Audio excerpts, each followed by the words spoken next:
Good morning or good day, wherever it is you might be. It's Small Biz David. And it was just a week ago today that I did my last HOA. It seems like it's been weeks, but it's just been a week. Last week I had to deal with a death in our family. And so I did not take the time to do an HOA because there were all kinds of challenges going on. And so it was more important that I deal with the family issues, obviously, than those of doing an HOA. But I was online and I did um, uh, communicate with folks. We did a lot of things. The community grew last week. Uh, we are approaching, I think, 275 members in the community, and um, that's been a wonderful thing. And I want to thank all of those folks who have decided to join the community, and some have become very active members as they're doing regular postings of different topics about entrepreneurship. To that point, uh, I posted, no, we had posted in the community this morning, um, and I want to make sure I get this right. So let me pull up another screen here. Well, it's not going to happen there.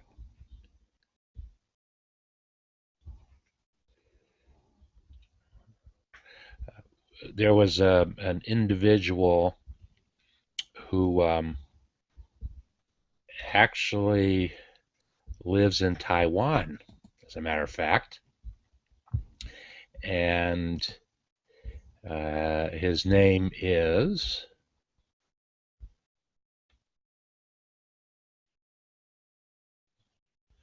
I just got a message from community member Mark Farashi. I didn't quite understand what he was saying, but I'll catch up with Mark later. Join if you want me to. Join you if you want. Of course I want you to join me. I'm just going to invite Mark. But before, well, here, let me invite him while I'm talking. Let's see.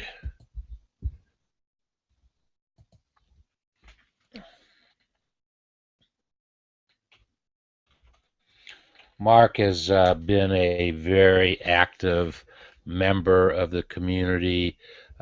He takes time to post. He takes time to respond to people posting, and I certainly want to thank Mark for taking time for him. And he has some very exciting things going on in his life, which are premature to actually talk about, but we will when the time is right.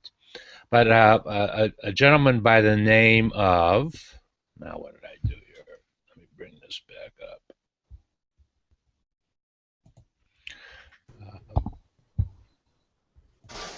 And I hope I'm pronouncing his name right. It is Paolo Joseph Lysing, and he lives in Taiwan. Do I say Mark? I'm here, but I'm trying to figure out where the heck my camera went, and all of a sudden dealing with my new Apple computer. So, good morning, David. How are you? All right, how you doing? Doing well. Are Trying to. you using the camera on your Mac Pro? Yeah, I'm using the camera. It's called a Thunderbolt monitor. It's a big, huge 27-inch screen with a nice camera in the center there, so my perspective and your perspective is going to be changed a little bit. And now I'm trying to figure out where the Well, heck actually, it has because you've changed the angle a little bit. There's more going on your right-hand side than there was in the old format that you used. So No, right the other hand one, being first my one. left hand. This one. No, the other one. There's My- that space is more open now than it was in the past. Yeah, I'll get it fixed. I got to figure out what my camera angle is and all that. No, well, it is funky. You got a lot of yellow going on there. We wanna see your bright, handsome face. So you Yeah, got the a lot of colors. yellow going on. Yeah, the color's different, all that kind of stuff. So how was your 4th of You'll July, get it man? fixed. Your 4th of July was good? Well, it was yes. I mean, it was good, but you know that we had situations going on in our family, so it certainly was not a traditional 4th of July. But I did take some moments to try to remember what the 4th of July is all about. Actually, I had an unpleasant experience the 4th of July. I was driving back from northeastern Ohio, and by design, I was going to stop in Columbus on my way to Cincinnati, and oh, what is that? What are you doing? I'm trying to get my, Oh, now that I can see myself, I'm trying to get my camera set and everything. You're right, this is very yellow. I was trying to, Okay. So I was on my way back from Canton, going to stop in Columbus, which was just about halfway, and I had my son and new daughter-in-law were at her folks' house for a picnic, and I did a MapQuest and I did a Google Maps, and they were both exactly the same directions on how to get where I was going, and I never got there. they both failed, or did you fail? I'm not trying to understand how this works. Well, I know I failed, but I can't tell you if the directions failed or not. And I now know why people have phones with GPS technology on them. Do you use one? I do. I've got my phone that ties into my Bluetooth and it talks to me. So I just ask where the address is and I just leave it going. And what's neat about the new phones is I can listen to my music and then anytime the girl wants to tell me what off ramp to take or directions and turning and all that, it just interrupts real quick and says, 200 feet, make a left, and it goes right back to my music. So it's kind of cool. Well, I knew how to get to the exit off the highway because I've driven by that exit hundreds and hundreds of times. But once I got off that exit, there were about 6 or 7 turns, and so they live pretty far back into a residential area, and I never found it. And I was really, really upset because I had planned to be with my son and daughter-in-law and her family, and I never should have called them. So I'm right around the corner. How do I get there? I'm looking. I did call him, but he never said to me, "Dad, I'll come out and get you. Where I'll find where you are, and I'll direct you back." He never said that to me. Uh-oh. I was very, very, I was very upset on my entire drive, another 120 miles back to Cincinnati from that point. But you know what? So, yeah, you had a good trip anyway. You're safe. You're back home. That's cool. So, Yes. On the business front, what's happening in business? What do you got going on the plate this morning for the show? Well, I just wanted to. I started to talk as I was inviting you in. There is a new member of our community, and his name is Paolo Joseph Lising, Lising. He just joined the community, and he sent me a blog today, and it was very, very timely, the blog that he sent me. It was about startups, and it was something that was published in LinkedIn. and it was a good story, some good thoughts about startups. Now, Joseph or Paolo lives in Taiwan. And so I got back to him right away. I said, would you like to do an HOA this Wednesday? And we'll use that as the theme because, the theme of startup is really stage 4 of that whole entrepreneurial learning module that we are doing. So I said, let's do it. So he is going to, he is 12 hours ahead in time, an exact 12 hours where he lives in Taiwan. And so at 9, because he wouldn't have to stay up all night. Right. We're going to do an HOA Wednesday at 9:30 Eastern Daylight Time. So it'll be 6:30 your time. And I've invited anybody that wants to participate in that discussion about startups.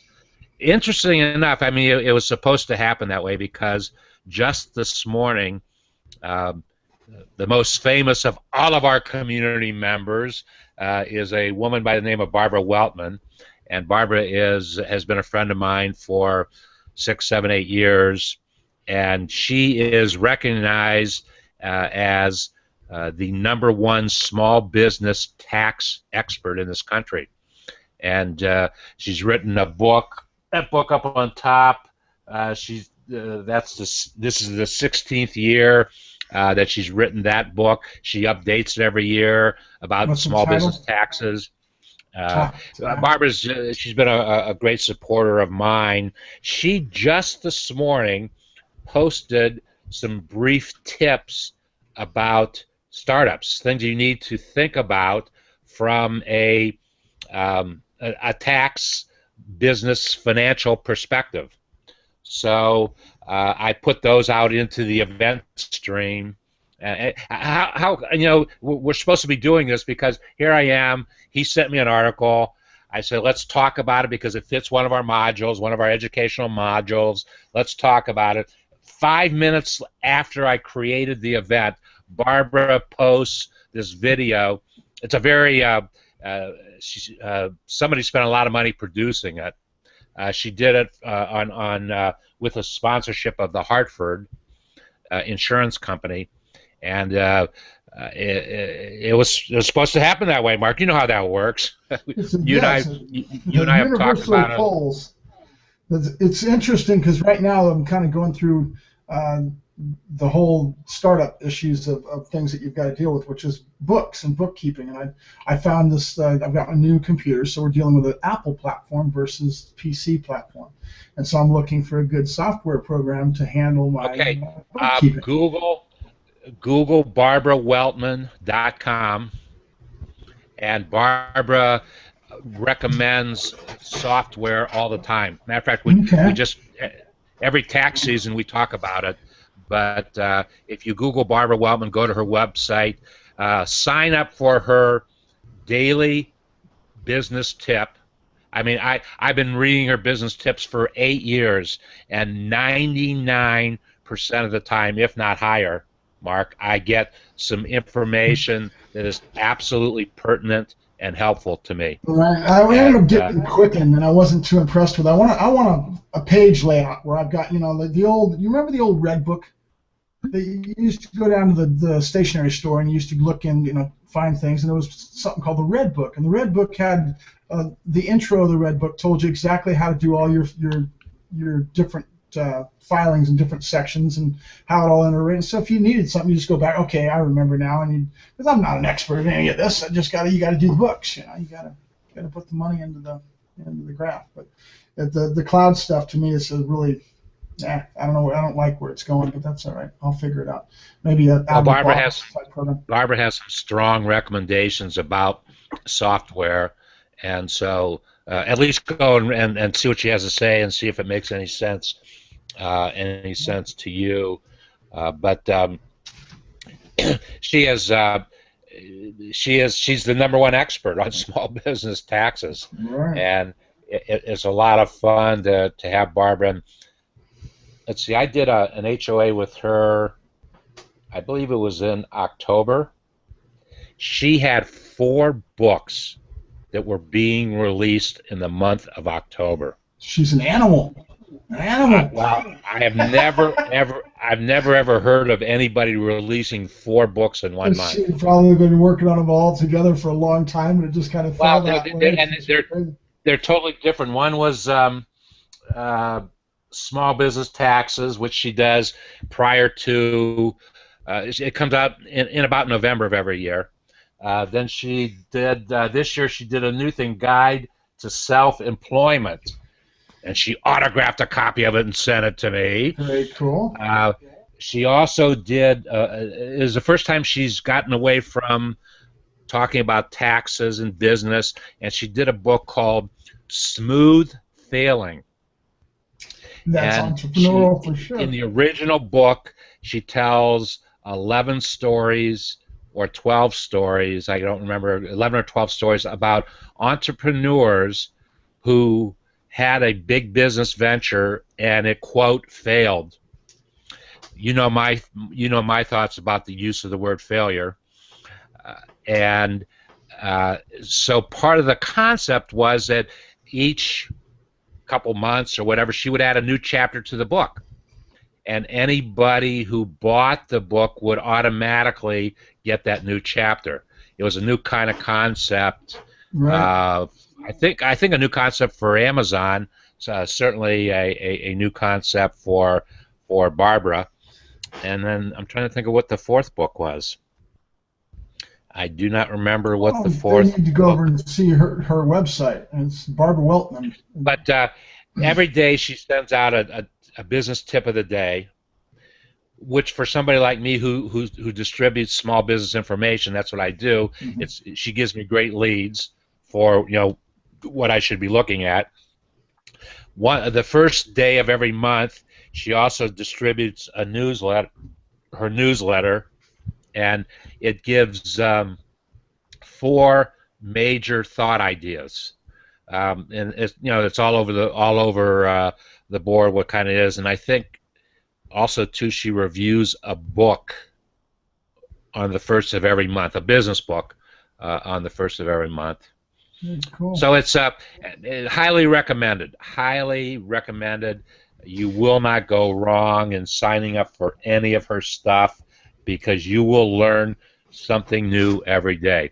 And I like to tell this story every time we're talking.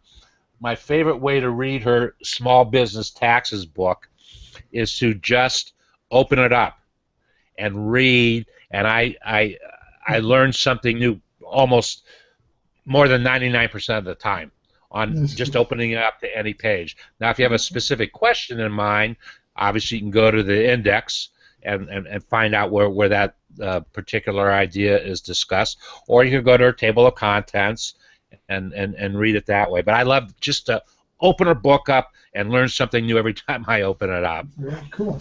Now, since we've got kind of an open forum going on today, and you don't seem like you have any specific things to talk about, my brain is kind of going into a lot of different things, so we'll bounce some things off the wall, and maybe you can put it together for another show or some other stuff. The human factor, David's what I'm going through right now, is dealing with trying to get the resources that you need and getting in the human factor to do the job. And how hard that is on the internet, because the internet, you have people that are, they're all over the place, they're all over the world, and so you start to build a relationship and you get in with somebody, you start to do something. I'll give you an example. I've got a writer that I started to get together with, and he gave me a pitch. We got to know each other. I built the relationship up, and he said, "I'll tell you what, let me go ahead, and I think I've pretty much figured out what you need is responsibilities, job responsibilities." So he sent me this proposal. And he wanted to come in as a writer, and he wanted full-time pay. He wants a brick-and-mortar type of a job. Well, I can't give him that. I've got to be able to hire a freelance type of a contractual type of writers that I need right now instead of a full-time job. So I politely turned him down, and I tried to redirect it and tried to get him to go. He pretty much dropped out on me. He's not talking to me now. I can't even get a reply from him. It's like, okay, well, that's not going to work out. So now I'm back out trying to find one linchpin writer that can really secure the crew and start to build. Actually, I'm partially guilty on making that happen because that was my recommendation to you. Yes, yes, yes. Well, But I think it was a solid. You don't need a full-time writer right now. As you Right. build what it is that you're building, maybe it's going to be an entire year, Mark, before you are ready to have a full-time writer. But you have a lot of other things that have to get into place before you can spend the resources of your business, which, at startup time, those resources are probably more precious than they are as the business grows, because as the business grows, you're also building revenues, and you put the revenues back into your business Right. to do whatever it is that you need to do. But you've got to be extremely cautious and conservative. You know what? Let's That's a great segue. Let me look.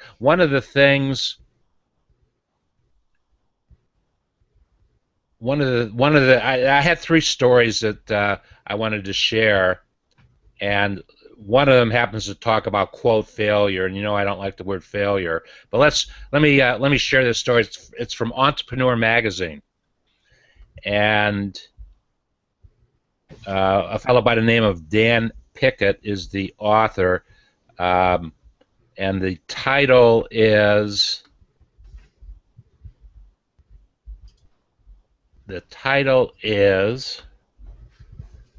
Don't Just Embrace Failure, Learn How to Manage It. And first paragraph, fall fast is an overly used and loaded adage. Entrepreneurs don't wake up and ask themselves, how can I fail today? I probably know something to do. What's important is not to embrace failure, but to figure out how to manage it. That's his opening paragraph. He's an educator at an academy, and he says, one of the hardest things I deal with are students grappling with failure. Our program attracts and admits overachievers who, like entrepreneurs, are very hard on themselves. You know my feeling about that. It's not just about managing what it is that you do. You've got, as an entrepreneur, you have to understand. You have an idea. You have a plan of execution for that idea. You don't know if it's going to work until you put that out there and see if it does work. Yeah, and I think the biggest thing is to change that wording. It's always, instead of coming to my boss and say, I've got a problem, I need to overcome this problem, it's challenges. And so the word challenges is a lot better word. And anytime you're going to have something that's a challenge, that means that in business in general, an entrepreneur, you're constantly doing this. It never stops. You've got little ideas, like you say, all the time, things that you need to get through, and it never stops. It's part of your skill set to be able to overcome those challenges and to succeed at the game. And it's not always going to happen. So that mindset's very important. But you're right, that word failure is really a negative. They need to change it. They need to change that one word, because words are very, very powerful. And I just don't believe failure. I think the failure with an entrepreneur comes when they don't try to do what it is they think will A, bring value to the marketplace, and B, they are the ones to bring that value to the marketplace. And you don't know until you try. And you don't fail by trying. You fail by not trying. Mm-hmm. I wonder how many ideas there have been in the history of mankind where they were good ideas, but people feared that concept of failure because it was promoted as you fail if it doesn't succeed. Crap. Yeah. That's not the situation at all. You might not succeed, and you might not be successful in fully implementing what it is that you want to do, but you tried. And then to this article's point, you manage that. You take a look and you analyze, why didn't it work? Mm-hmm. Did I read the market wrong? You learn from your experience. Did I communicate the wrong message to the marketplace? Did I overprice what it is that I was trying to sell? Was I not able to turn people on? I mean, that's what the essence of this article was, to truly understand. Uh, you did something, it didn't work, now what do you do? Right. Yeah. And what I like to say to folks is, okay, if it didn't work, you have to ask the question why. Why didn't it work? And if you can't come up with the answer of why it didn't work, and maybe you won't come up with the answer of why it didn't work, get rid of it. Get rid of what it is that you're trying to do, because if it's a good idea and you did something and it wasn't totally successful and you were not able to fix it, that's a bad thing in business. That's a A lot bad of thing. times that's a good concept right there. A good thing to highlight is that you have an idea, you have something you're going after. Sometimes it's just more than just a tweak. Tweak it, change it a little bit, and boom, and now it'll work. So what you looking at? Then actually, I'm not going to get into this article today. It was a pretty in-depth article.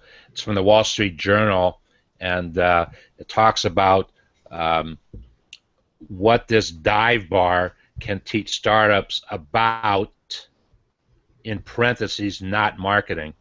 I've had this discussion many times about, the common thread to any business, I don't care what it is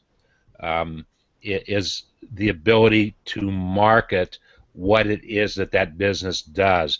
Marketing is about being able to communicate to the marketplace, what it is you do, why you do it, and what value can you bring with that, with whatever that idea is.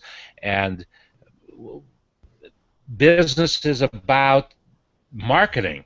It's about marketing the message.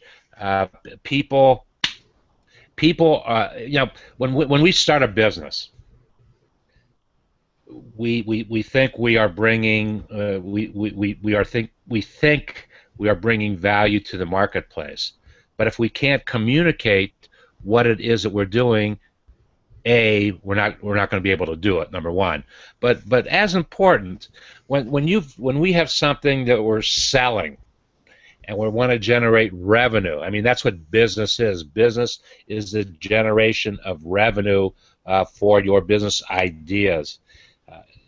If we are not able to generate revenue, then we really don't have a business. We might have a hobby. And then you have to say the IRS looks very closely at those folks who call something a business when maybe it is a hobby. And so if your hobby loses money every year because of the expenses that you put toward it, they penalize the hell out of you and you get chased out of business. I've been there. Well, you have to, if you've reported losses for, let's say, 3 years in a row, and start a business have losses. There's very few businesses that make money out of the chute. If you generate losses for 3 years in a row, when you come to that fourth year, you really have to take time and analyze, do you really have a business, or do you have a hobby that you're trying to make some money at, sharing your hobby with the world? That's a critical question. That's a question I've had to ask in my lifetime. And by the way, I should probably share, and I'm not quite sure if I'm going to do it on Wednesday when we have this discussion about startups, but and I've shared a little bit of it with you, Mark, as you know.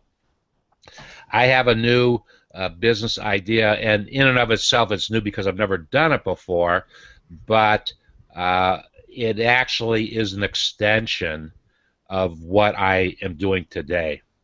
But it's a very, very expensive extension to what it is I'm doing today. Not that it's not a good thing. I think it's a great thing. And I am on a mission now, Mark, to get it done.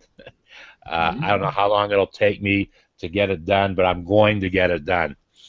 And so I'm not sure, as we talk about startups on Wednesday, if I'm going to share that idea. I might throw some ideas out there. But you know what? I have been talking to people about it.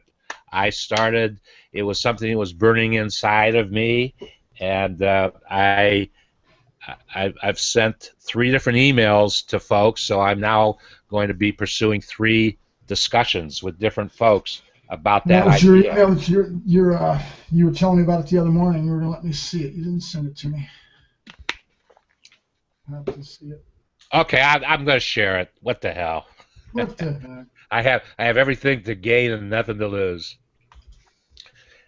I want to travel across the United States and stop wherever I stop that particular day. Every day in a new city.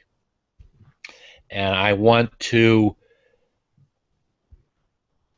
let the folks know, let the small business owners in that city know that Small Biz David's coming to town, and if you have a challenge to your business, bring it on, and if I can't, I will be able to help you with that challenge, either by sharing with you a personal experience that I've had in business, or if I haven't had that experience, or I absolutely don't have that expertise, I can share where to find it.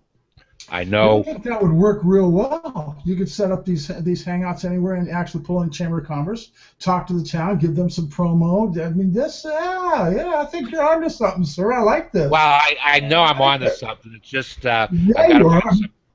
Your personality fits well with the project, sir. It really does. I think it's I'm talking to some very significant folks about it. Yeah, I think it sounds good. I like it. It's very possible within the next couple of weeks I could have an announcement on it. Very cool. Well, good luck with that. It's going to happen, and because of all the transitions going in my life right now, it's perfect time to hit the road, huh, David? Perfect time. Very Absolutely. Cool. And how much about what it is that we do with our businesses is about timing. Yeah, very true. All right. By the way, I just wanted to mention to you, in your new setup, behind you, you have a shadow on that yellow wall. That's just something to work with. That's probably me. No, it is. No, it's absolutely you. So you might have to fool around with. Well, I might go back to my other camera. I can just take my other camera and plug it in, and I think it'll find it, and I can just use it versus the one on the. This is the one. You can't go wrong with a Logitech camera. Yeah, so I've already got it all set up. Well, no, I don't, because it's on a different platform. Who knows? I'll figure it out. It's just going to take a little time. Actually, now that I say that, I don't know how well Logitech works with Mac. I've heard some people say they haven't had very good luck with Logitech cameras and Macs. There's a lot of little differences. The conflicts, like flash drive, flash doesn't work, and flash 90% of the net's flash. That's been a problem.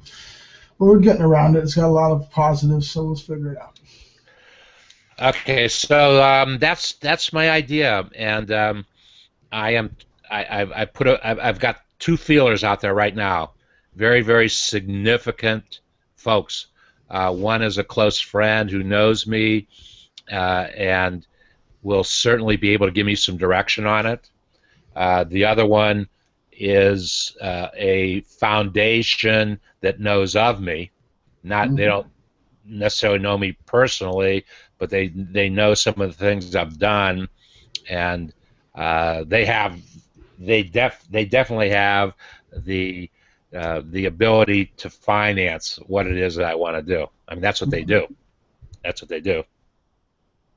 So that's so Wednesday we're going to, at 9:30 Eastern Daylight Time, we're going to talk about startups, and I'm going to have as a panelist, I hope to have more, but one of the panelists is going to be Paolo from Taiwan.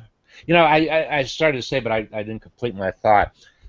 About half of our community now, Mark, is from outside the United States, which is kind of interesting. Yeah. Huh. So we're attracting folks with the entrepreneur mentality from all over the world.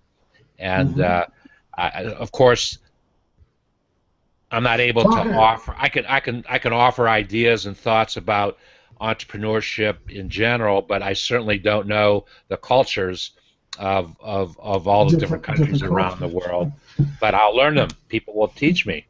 That's an interesting subject in a big way, because I've been in discussion with a couple of my friends. We've been talking about, but entrepreneurship in general, entrepreneurs is really hot right now, and I think it's a sign of our economy. I mean, it's so many businesses are going out of business or restructuring their business, like what I'm going through, and you have an option to go out and try to work for yourself and to take that leap, or to go and work for another company, and it's getting pretty dicey out there. So there's a lot of people that are trying to leverage and work into being an entrepreneur. So it's a very hot buzz subject right now.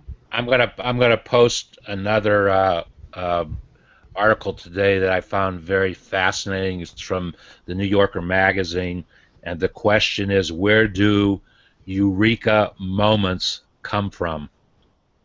And they were basically asking the question: is there something special about an entrepreneur and the way their brain operates, so that they come up with ideas, they come up with innovation?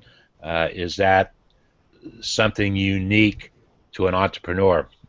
I think it's something to do with my upbringing, for me anyway, because I was wheeling and dealing as a kid and always trying to survive, and as a kid always coming up with something to make money. It was constant. Well, the greatest tool of all time is experience and things that you've done. I have never taken a course in my life in business, management, advertising, marketing, entrepreneurship. I am a product of the streets.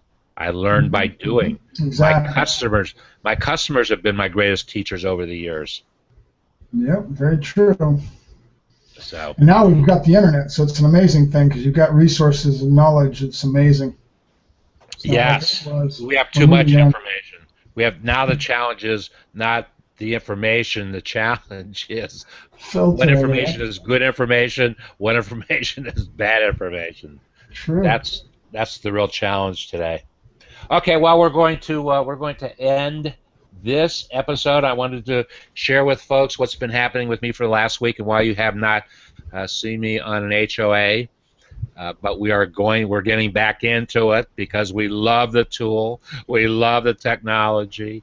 It fits our business model to the T, and it is the best way for me to get information out there and get interactions going with the rest of the world, and building relationships with folks like Mark, who I've met in HOAs, and how can we help each other in our small business collaboration. My name is Small Biz David, and thank you for taking time today. Do not hesitate to contact me with something I said, something I didn't say, something that you would like me to say, and we will see you the next time, which may very well be the best time. Bye-bye.